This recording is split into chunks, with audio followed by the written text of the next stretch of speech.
Muhammad Ali was driving through rural Georgia when he saw something that made his blood boil: a diner with a whites only sign in the window. His entourage begged him not to go in, but Ali had other plans. What he said to the owner in those next 10 minutes left the entire diner in tears. It was the summer of 1974, just 3 months after Ali had shocked the world by defeating George Foreman in Kinshasa, Zaire, in the legendary Rumble in the Jungle. At 32 years old, Muhammad Ali was once again the heavyweight champion of the world. He was famous, he was powerful, and he was driving through one of the most racist parts of America. Ali and his small crew, including his longtime friend and photographer Howard Bingham, his trainer Angelo Dundee, and his assistant Bundini Brown, were traveling from Atlanta to a speaking engagement in a small Georgia town. The year was 1974, but in rural Georgia, it might as well have been 1954. The Civil Rights Act had been law for 10 years, but in this part of the South, old hatreds died hard. "We'd been driving for about 2 hours," Howard Bingham later recalled.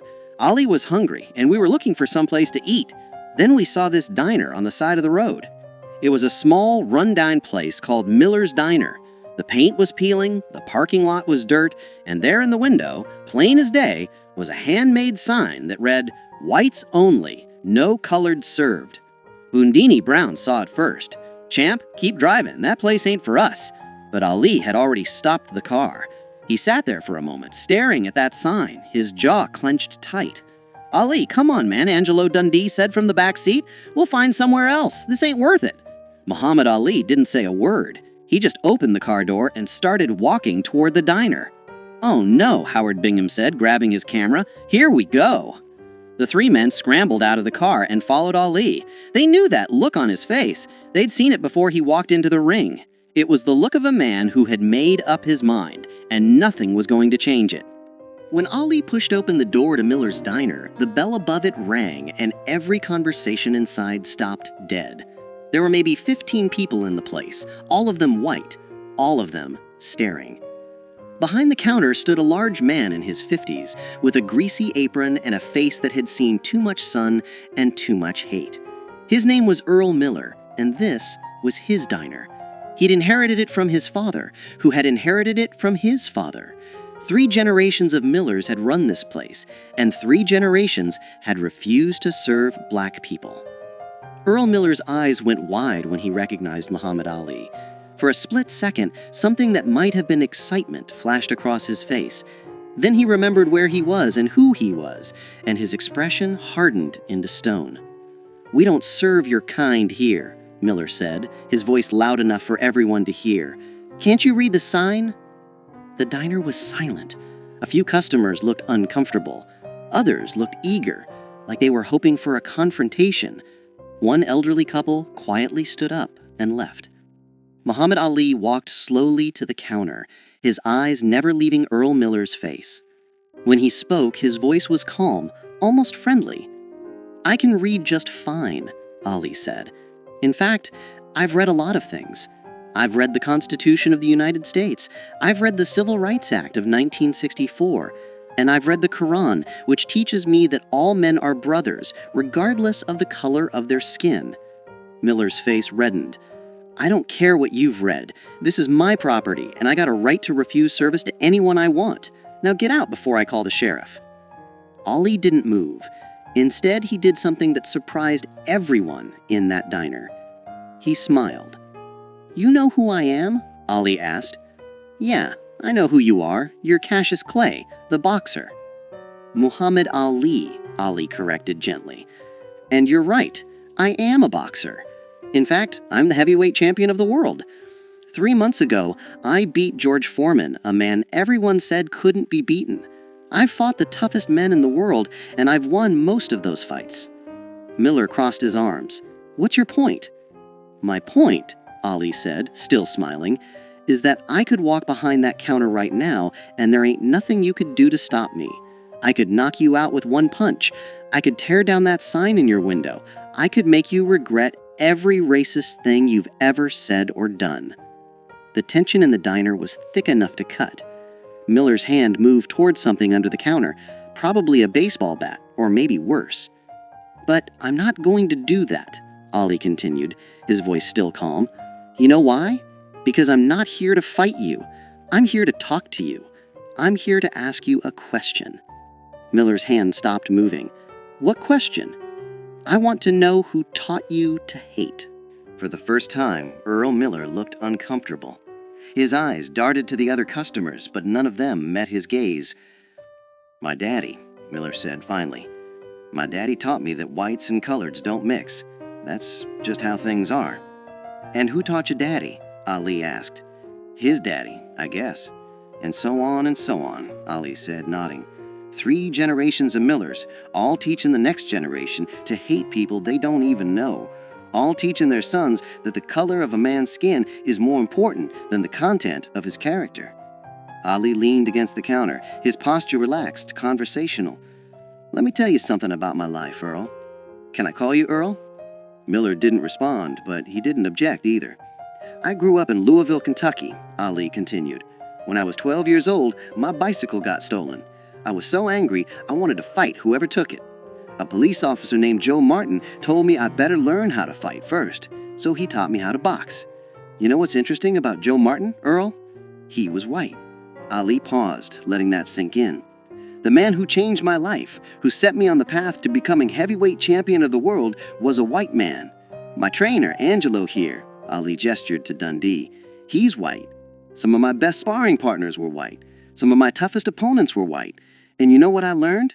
White people ain't all the same, just like black people ain't all the same. There's good ones and bad ones in every color. That's different, Miller muttered. Those are your people, your work people. No, Ali said firmly, they're just people. That's my point. When I look at you, Earl, I don't see a white man. I see a man who's scared. I ain't scared of nothing, Miller shot back. Yes, you are, Ali said gently. You're scared of change. You're scared that if you treat black people like human beings, something bad will happen. Maybe you're scared your daddy would be disappointed. Maybe you're scared your customers will leave. Maybe you're scared that admitting you were wrong all these years means you wasted your whole life hating people for no good reason. Earl Miller's jaw worked, but no words came out. Ali turned to look at the other customers in the diner. How many of you agree with Earl here? How many of you think that sign in the window is right? Nobody raised their hand. A few people looked at their plates. One middle-aged woman spoke up quietly. Earl, the law says you can't have that sign anymore. I don't care about the law, Miller said, but his voice had lost its conviction. Ali turned back to Miller. Let me tell you what I see when I look at that sign, Earl. I see fear pretending to be strength. I see a man hiding behind his daddy's hate because he's too scared to think for himself. I see someone who could be better but chooses not to be. I ain't scared of nothing, Miller said. You're right, I don't, Ali agreed, but I'd like to. See, here's what I believe, and this comes from my faith, from Islam. I believe that Allah created all people equal. I believe that the only thing that makes one person better than another is their actions, not their skin color. And I believe that it's never too late to change. Ali reached into his pocket and pulled out a $20 bill. He placed it on the counter. I want to buy lunch for everyone in this diner, Ali said. Black or white, it doesn't matter. I want everyone here to eat together, as equals, as human beings. Miller stared at the $20 bill like it was a snake. I ain't taking your money, he said. Why not? Ali asked. Is it because I'm black? Because I thought money didn't have a color. A few people in the diner actually laughed at that. The tension was beginning to break. Ali leaned in closer, his voice dropping so only Miller could hear. Earl, I'm going to tell you something, and I want you to really hear me. In 10 years, maybe 20, you're going to be an old man, and you're going to look back on your life and ask yourself what you stood for. Are you going to be proud that you kept a racist sign in your window? Are you going to tell your grandchildren that you once refused service to the heavyweight champion of the world because of the color of his skin? Or are you going to tell them about the day you changed, the day you chose to be better? Earl Miller's hands were shaking. His eyes were red. I don't know how, he said quietly. How to what? Ali asked. I don't know how to change. This is all I've ever known. Ali smiled, and this time it was warm, genuine. You start by taking down that sign. For a long moment, Earl Miller stood frozen. Then slowly, he walked from behind the counter. Every eye in the diner followed him as he went to the window, reached up, and tore down the whites only sign. He crumpled it in his hands, walked to the trash can, and threw it away. When he turned back, there were tears running down his face. "I'm sorry," he said, and his voice broke. "I'm sorry for that sign. I'm sorry for turning people away. I'm sorry for being a hateful man." Muhammad Ali walked over and put his hand on Earl Miller's shoulder. "That's the bravest thing I've seen all week," Ali said, "and I just fought George Foreman." The diner erupted in applause. People were crying, laughing, shaking their heads in disbelief. Howard Bingham was snapping pictures as fast as his camera would allow. Ali looked at Miller and said, "Now how about that lunch? I'm starving." For the first time in probably 20 years, Earl Miller smiled a real smile. "Coming right up, champ." That afternoon, Muhammad Ali sat at the counter of Miller's diner and ate a cheeseburger and fries. Customers, both black and white, came in to meet him, shake his hand, and ask for autographs. Earl Miller served them all with equal respect and courtesy, his hateful sign nowhere to be seen. Before Ali left, Miller pulled him aside. "I just want you to know, you changed my life today. I don't expect you to believe me, but I mean it. I'm going to be better. I believe you, and I'll be checking on you." Muhammad Ali kept that promise. Over the next several years, he would stop by Miller's diner whenever he was in Georgia. Each time, he found the place more integrated, more welcoming. Earl Miller became a different man. He hired his first black employee in 1975. By 1978, half his staff was black. He became an active member of his local church's integration efforts. In 1980, Earl Miller wrote a letter to Muhammad Ali. In it, he thanked Ali for knocking some sense into me without throwing a punch. He told Ali that he'd told his children and grandchildren the story of that day dozens of times, and that it had become the most important day of his life. "You taught me that strength isn't about hate," Miller wrote. "It's about having the courage to change." When Earl Miller died in 1992, his family reached out to Muhammad Ali. They told him that Miller's final wish was for Ali to know that the cheeseburger he'd eaten that day in 1974 was still the proudest meal Miller had ever served. The story of what happened at Miller's diner spread throughout Georgia and beyond. Other establishment owners, seeing what Miller had done, began taking down their own racist signs. Some did it quietly, ashamed. Others did it publicly, proudly. Muhammad Ali never bragged about what happened that day. When reporters asked him about it, he would simply say, "I just had a conversation with a man. He did all the hard work." But those who were there knew the truth.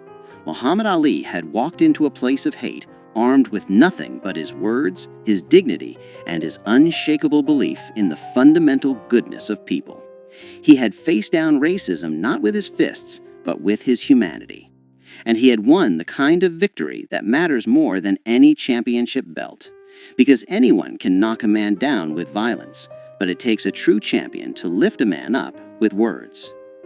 Today, the building that once housed Miller's Diner still stands in rural Georgia. It's been converted into a community center. And on the wall, there's a plaque that reads, "On this site in 1974, Muhammad Ali taught us that the most powerful weapon against hate is not a fist, but an open heart." If this story moved you, share it with someone who needs to hear it. Because the fight against hate isn't won in a single moment. It's won in 1,000 small conversations, one changed mind at a time. And sometimes, all it takes is one person brave enough to walk through that door. Muhammad Ali showed us that you don't need to throw a punch to knock out hate. Sometimes all you need is the courage to speak the truth with love.